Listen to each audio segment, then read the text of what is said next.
આજે એકાદશી છે, ફાસ્ટિંગ કર્યો છે અમે બધાએ. હું કરવાની છું લિક્વિડ ઉપર. જો અહીંયા કંઈક ફિલ્મનું શૂટિંગ ચાલે છે, ઇંગ્લિશ મૂવીનું હોય કશુંક, મને બહુ એક્ઝેક્ટલી ખબર નથી પણ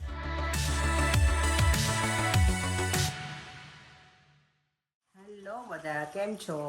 ગુડ મોર્નિંગ, જય શ્રી કૃષ્ણ, જય સ્વામિનારાયણ.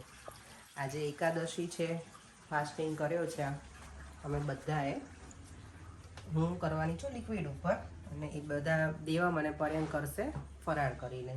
તો દેવા માટે અને પર્યંગ માટે અત્યારે બનાવું છું શું કહેવાય, મોરૈયાની ખીચડી.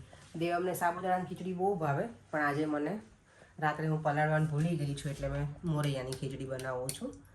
તો ચાલો મોરૈયાની ખીચડી બનાવી લઉં, પછી દેવમને ટ્યુશનમાં મૂકવા જવાનું છે અને પછી હું સલૂન ઉપર નીકળવાની છું જવા માટે ત્યાંથી ડાયરેક્ટ. તો જો મોરૈયાની ખીચડી મને બનાવવાની છે ને, તો એના માટે મેં બધું રેડી કરી દીધું છે. બટેકા કટ નાખ્યા છે, મોરૈયો રેડી છે, મોરૈયાનું ધોઈ નાખીશ અને હું બનાવીશ આજે કુકરમાં ખીચડી, કારણ કે ફટાફટ બની જાય અને સારી બને છે કુકરમાં. અને યસ, હું જ્યારે મોરૈયો વઘારું ત્યારે હું એમાં ઘી અને તેલ બંને મિક્સ કરીને વઘાર કરું છું. એકલું તેલમાં ના કરું મોરૈયામાં, ટેસ્ટ સારો આવે છે ઘીનો. અને એમાં લીમડો, જીરું અને તલ નાખીશ થોડા, તો બહુ મસ્ત ફ્લેવર આવે તલનું ને એનું. અને પછી બસ બટેકા વઘારી સિંગદાણાનો ભૂક્કો નાખી દઈશ. બીજું શું નાખીશ, લીલું મરચાંની પેસ્ટ અને કાજુ નાખીશ થોડા, બસ. અને પાણી નાખીને કુકર બંધ કરી દેવાનું. એક વિસલ લગાવવાની અને બીજી વિસલ છે ને પેલું શું કહેવાય, હવા જ ભરાવા દેવાની, એટલે ગેસ બંધ કરી દેવાનો, રેડી થઈ જાય. તો ચાલો ફટાફટ બનાવી લઉં. દેવમ શાવર લેવા ગયો છે ને ત્યાં સુધીમાં 8:30 તો થઈ ગયા છે ઓલરેડી, એટલે તો ચાલો મળીએ પછી. મેં જો ઘી ને તેલ ગરમ કર્યું હતું ને એમાં જીરું, તલ, લીમડો એટલું નાખી દીધું છે અને આ કાજુ અંદર નાખી દઈશ એટલે થોડા ફ્રાય થઈ જાય બરાબર. પછી આ બટેકા ધોઈને નાખી દઈશ. હવે મોરૈયાની ખીચડી બનીને રેડી થઈ ગઈ છે. અને અહીંયા મેં બનાવ્યો છે અવાકાડો મિલ્કશેક. દેવમને બ્રેકફાસ્ટમાં ચાલે ને એટલે. દેવમ ચલો બેટા, ક્વિકમાં દીકરો અત્યારે રીડિંગ કરવા બેસી ગયો છે. તો રીડિંગ કરતો કરતો એનો અવાકાડો મિલ્કશેક પીવે છે ગટુ મારો. જો અત્યારે સૂર્યના કિરણો કેવા સરસ દેખાય છે. થોડા દિવસ માટે હશે આ બધું, એકાદ મહિના માટે હોય તો ભલે, પછી તો અમારે એકદમ પેલું વાદળા ને એવું વેધર હશે સવારમાં જ્યારે નીકળીએ ને ત્યારે. અત્યારે 9 તો વાગી ગયા છે જો. અને હું અને દેવમને ટ્યુશનમાં ડ્રોપ કરી અને પછી હું વોક કરીને સ્ટેશન જવાની છું. યસ દેવ, તને મોર્નિંગમાં ગમ્યું આજે જાગવું કે નહીં? તો કંટાળો આવે સેટરડે બેટા, કંટાળો આવે અને જાગવું નહોતું, પણ ચાલ દેવ તારે ટ્યુશન છે ને તો ફટાફટ તૈયાર થઈ જા હવે, નહીંતર પછી હું પણ લેટ થાઉં અને એ પણ. દેવમને મૂકી અને સલૂન સુધી પહોંચવા આવી છું. અને આજે ઓન ધ વે હું હોઉં ને ત્યારે મારે જો ઇન્ડિયા કોઈને કોલ ના થયો હોય ને તો હું કરું રસ્તામાં હોઉં ને ત્યારે જ. કારણ કે મારી મમ્મી સાથે તો મને ઘણા દિવસથી વાત નથી થઈ, કારણ કે મારી નાની પાસ હવે થઈ ગયા હતા. તો મમ્મી ગામડે ગઈ હતી ને, બાનું પાણી ઢોળને બધું હતું મારી નાનીનું, તો ત્યાં પછી મમ્મી રોકાઈ ગઈ છે ગામડે. અને ત્યાં છે એનો ફોન બગડી ગયો છે, તો ઘણા વખતથી વાત નથી. કારણ કે મેં કવિતાને પૂછ્યું કે મમ્મીને ફોન નથી લાગતો. કવિતા કે ફોન જ બગડી ગયો છે મમ્મીનો એમ. તો કે મને વાત નથી થઈ. અને મારા સાસુ સાથે મેં થોડાક દિવસ પહેલાં કરી હતી, પણ એ ક્યાંક ને ક્યાંક હમણાં પેલું ગણપતિનું છે ને, તો એ મમ્મી જતા હોય તો એમની સાથે નહોતી વાત થઈ. તો આજે સવારમાં જો મમ્મીને મારા સાસુને ફોન કર્યો હતો. નોર્મલી મારા સસરાને કરું, પણ અત્યારે છે ને ત્યાંના બપોરના 2 વાગી ગયા હતા, તો પપ્પા સૂઈ ગયા હોય એટલે પછી મેં તો એમને ડિસ્ટર્બ નથી કરવા એટલે મમ્મીને ડાયરેક્ટ જ લગાવી. તો મમ્મી છે ને આ ટાઈમે વિડીયો જોતા હોય અમારા વ્લોગ. એ કહે નોર્મલી કે હું જો તમારા વિડીયો જોતી હતી એમ, પણ ગઈકાલે તો મૂક્યો નહોતો મેં. પછી અમે વાતો કરીએ શું બનાવ્યું તો ને એવી બંને સાસુ. અને મને કહેતા હતા કે દેવમ એણે વિડીયો જોયો હોય ને કે દેવમને નથી સારું, ને હવે તો સારું છે. બસ આવી વાતો કરીએ ને ત્યાં સુધીમાં અહીંયા પહોંચી જાઉં. હું એવું જ કરું, આઈધર હું કંઈક રીડ કરતી હોય અને આઈધર હું જો ફોન ના લગાવ્યો હોય ને થોડાક દિવસથી મારા સાસુને, એમને તો ટ્રાવેલ કરું ને ત્યારે જ બધાની જોડે વાત કરી દઉં. એટલે અત્યારમાં જો આજે અહીંયા ડોગીને આ લોકો જો બધા વોક કરાવવા લઈને નીકળ્યા છે. કેટલા બધા ડોગ્સ છે જો.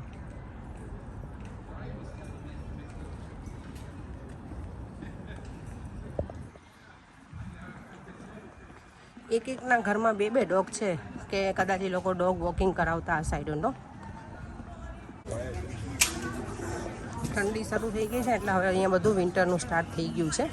અત્યાર સુધી કેવું હતું, બધું સમર ક્લોથ્સ હોય, જો સ્કાર્ફ ને બધું.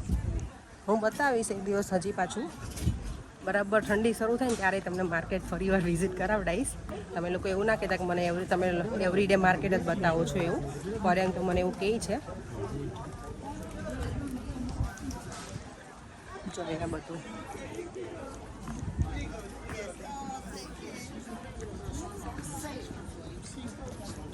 આ જો તમે એવી લાઈનમાં કોણ બિલીવ કરો છો? બિલીવ તો નહીં, પણ હું પહેરું ખરી ક્યારેક, મને મારી પાસે છે પેલું બ્રેસલેટ. તો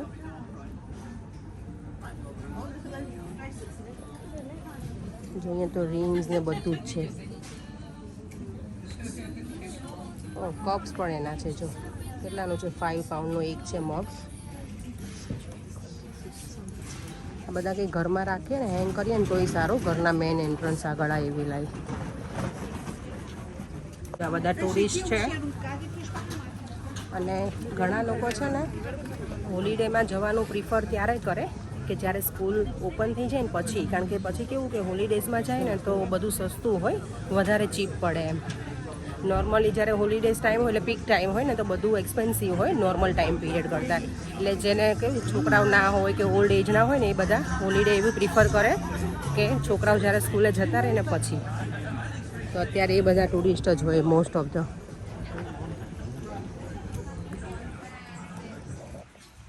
અમારા લોકોને જો સલૂનની બહાર અહીંયા જે બેન્ચ મૂકેલી છે ને, ઇન્ડિયામાં કેવું હોય કે આપણે ગમે તે આપણું શોપ હોય તો બધું મૂકી શકીએ, અને ઘણી બધી જગ્યાએ અહીંયા યુકેમાં હોય, પણ આ છે ને સેન્ટ્રલમાં આવે, સેન્ટ્રલ લંડનમાં. એટલે અહીંયા કંઈ પણ વસ્તુ એ લોકોને બહાર મૂકવી હોય ને તો અહીંયાનું જે કાઉન્સિલ હોય ને ગવર્મેન્ટ, એમાં એટલે એ લોકોને પરમિશન લેવી પડે. તો આના બેન્ચ મૂકવા માટે આ લોકોને અહીંયા લાઇસન્સ લેવું પડે.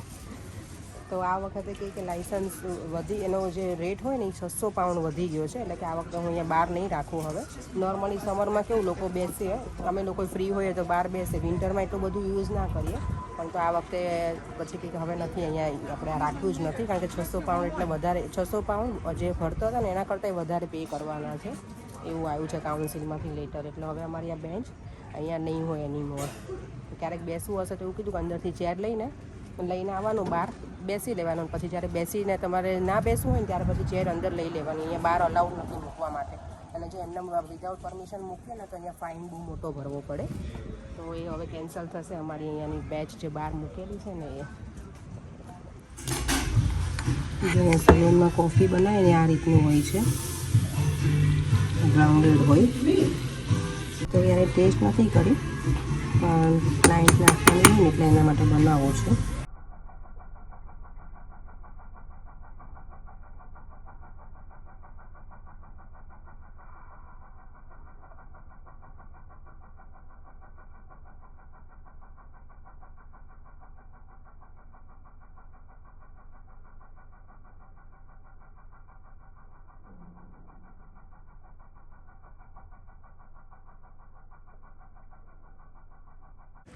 જો અહીંયા કંઈક ફિલ્મનું શૂટિંગ ચાલે છે, ઇંગ્લિશ મૂવીનું હોય કશુંક, મને બહુ એક્ઝેક્ટલી ખબર નથી, પણ સવારનું ચાલે છે. આ લોકો કરે છે અહીંયા. જો આ ગર્લ છે ને એ છે રોલ મોડલમાં આઈ થિંક, અને આ બધા એના હેલ્પર છે આઈ થિંક. યસ, જો શૂટ ચાલે છે.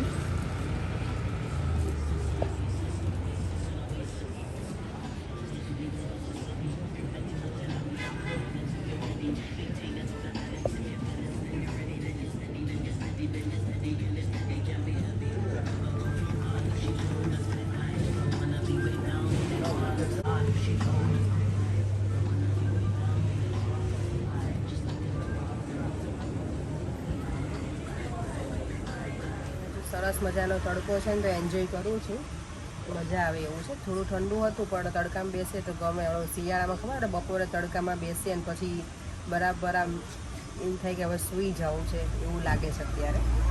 આજે આ લિક્વિડ ઉપર કરી છે ને મેં, એટલે આ સ્મૂધી લઈ આવી છું. સવારમાં તો હું અવાકાડો મિલ્કશેક લાવી હતી ને એ પીધો હતો. હવે મેં કીધું કંઈક લઈ આવું એટલે ચાલી જાય આખા દિવસ મને. બસ મસ્ત મજાનું સનશાઇન એન્જોય કરું છું બેઠી બેઠી. સલૂન પરથી નીકળી ગઈ છું અને ઓવરઓલ આજે દિવસ સારો ગયો. એકાદશીનો લિક્વિડ ઉપરનો અત્યાર સુધી વાંધો નથી આવ્યો. મેં ખાલી સ્મૂધી પીધી અને મોર્નિંગમાં આવાકાડો જ્યુસ એટલું જ આજે બાય તો લીધું છે, પણ બહુ પ્રોબ્લેમ નથી થયો. ક્યારેક હું ખાલી પાણી ઉપર ટ્રાય કરીશ, પણ ખબર નહીં ક્યારે. લેટ્સ સી, એકાદી વખત કરીશ હું ફરી વાર. બહુ પહેલાં મેં કરેલું છે, પણ 5 વાગ્યા સુધી હું કરી શકી. પછી મને બહુ જ માથું ચડ્યું હતું. આજે મને એવો કંઈ પ્રોબ્લેમ નથી થયો, માથું દુખવાનું કે એવું કશું જ નથી થયું. હવે એકાદ વખત ટ્રાય કરીશ એવી રીતે. અને તમારો બધાનો દિવસ પણ કેવો ગયો એ કહેજો. અને આજે અમે લોકો મંદિર નથી જવાના, કારણ કે આજે મારે બધું ક્લિનિંગ પતાવવું છે. મને મહેંદી પણ મૂકવાની છે હાથમાં મારા. તો એ શેના માટે મૂકવાની છે એ સરપ્રાઈઝ છે. તો મારો આવતીકાલનો જે બીજો વિડીયો બ્લોગ હોય એ જોવાનું તમે ભૂલતા નહીં. છેક સુધી જોજો, એ બ્લોગમાં તમને મજા આવશે. તો મારે આજે નેલ્સ પણ મારા કરાવવાના છે, એટલે જાતે જ કરીશ. મહેંદી મૂકવાની છે તો અત્યારે ઘરે જઈ બધું ક્લિનિંગ પતાવી દઈશ, એટલે કાલે મારે બધું હેડેક રહે નહીં. અને અહીંયા અમારે બધાને તો 11 છે, એટલે જમવાનું મને કંઈ બનાવવાનું નથી અત્યારે. ફ્રેન્ચ ફ્રાઈઝ બનાવી લઈશ પરેંગને એને ખાવા માટે, તો થઈ જશે. આજે જો વેધર અચાનક પાછું ચેન્જ થયું ને તો બધી જો પબ્લિક અહીંયા બહાર. ઘરે આવી ગઈ છું. દેવમ છો મારો ફૂટબોલનો રસિયો. ચાલો તો હવે દેવમ તને શું અત્યારે જમવું બેટા? કે મારા દીકરાને આજે કેવો રહે તારો દિવસ? સારો રહે બેટા. ઓકે, તને શું અત્યારે જમવું છે બોલ? સમોસા. આજે બેટા એકાદશી છે ને મારા દીકરો આપણે. દેવમ આપણે ફરાળમાં ઈ ના ખાઈ શકીએ બેટા. તો હું ક્લિનિંગ સ્ટાર્ટ કરી દઉં અત્યારે જ, એટલે જલ્દી પતી જાય બધું મારું ક્લિનિંગ. આવાકાડો મિલ્કશેક અત્યારે હવે મારી 11 તો શું કહેવાય આ લિક્વિડ ઉપર હતી, તો બસ હવે છેલ્લું જ આ લિક્વિડ પીવું છું. Avocado milkshake. Cheers Devam, cheers. યે. શું છે કાલની તૈયારી? મારે હજી મહેંદી મૂકવાની છે. ચાલો હું મહેંદી મૂકી લઉં, પછી બધું ક્લિનિંગ મસ્ત મજાનું કરી નાખ્યું છે, પ્રોપર ક્લિનિંગ. અને આવતીકાલનો વિડીયો જોવાનું ભૂલતા નહીં. કાલે ખાસ દિવસ છે. ખાસ દિવસ છે, તો પ્લીઝ જોજો તમે બધા. યસ દેવમ, અમે આજે ઘરે એટલે જ ક્લીન કરી નાખ્યું નહીં બરે. અને કાલે કાંઈ જ ટેન્શન નથી કે ક્લિનિંગ કરવાનું, આ તે બધું જ ડન. આવાકાડો જ છે, આવાકાડો મિલ્કશેક છે. આમાં બનાના નથી એટલે નથી નાખ્યું.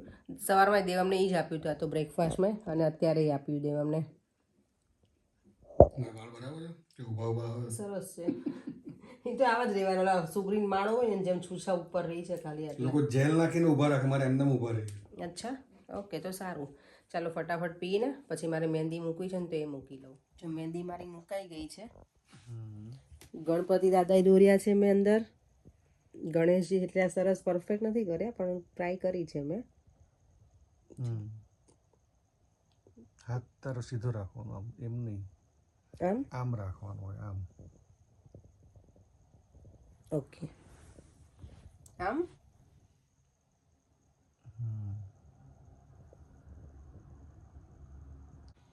હવે એક જ હાથમાં મૂકવાની છે? ના, બસ એક જ હાથમાં. મને બીજા હાથમાં આ હાથથી તો ફાવે નહીં. રાઈટ હેન્ડેડ હોય એટલે લેફ્ટ હેન્ડમાં કરી શકું. અને આમ પણ હવે ઠંડી ચડે છે, એટલે બસ આટલી જ મૂકવી છે. પછી આ સુકાય નહીં ત્યાં સુધી તો મને જાગવું જ પડશે, નહીં તો બેડ ખરાબ થાય ને પરી. એટલે ચાલો બસ, તો હવે આ વિડીયોનો એન્ડ પણ અહીંયા જ કરી દઉં છું. ઘડિયાળ નથી આપણો નહીં, અહીંયા રાખવી પડશે. ઘડિયાળ મૂકવી છે. અને ગઈકાલના વિડીયોમાં બહુ બધા વ્યુઅર્સની કોમેન્ટ હતી દેવમ માટે થઈને. મેં જે કફની પેલી હોમ રેમેડીઝ માંગી હતી ને, તો થેન્ક યુ સો મચ બધાને. નાગરવેલના પાન, તુલસીના પાન એ હું ભૂલી ગઈ હતી, તો યસ હવે નેક્સ્ટ ટાઈમ હું એ જરૂર કરીશ. તો થેન્ક યુ સો મચ બધાએ કોમેન્ટ લખીને સજેશન આપ્યું છે એના માટે થઈને. બસ હવે આ વિડીયોનો એન્ડ પણ અહીંયા જ કરું છું. તમને આ વિડીયો ગમ્યો હોય તો like, share and subscribe. Bye. જય શ્રી કૃષ્ણ, જય સ્વામિનારાયણ.